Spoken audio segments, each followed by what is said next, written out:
I'm going to show you a quick little drill to help us ingrain the good impact position we're working on.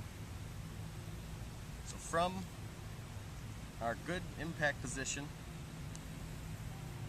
where we've got our hips and lower torso cleared, facing the target, our shoulders are remaining square to the ball, elbows back, hands are ahead. From here, we're just going to make a mini golf swing. Going back maybe to where your left arm is parallel to the ground and through to where your right arm is parallel to the ground.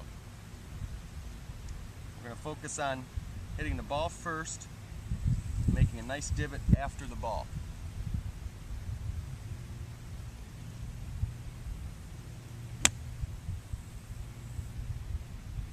Focusing on maintaining that spine angle that we created at the setup.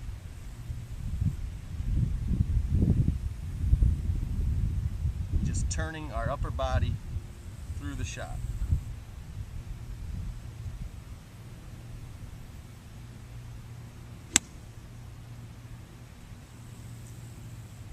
That's going to help you ingrain that good impact position.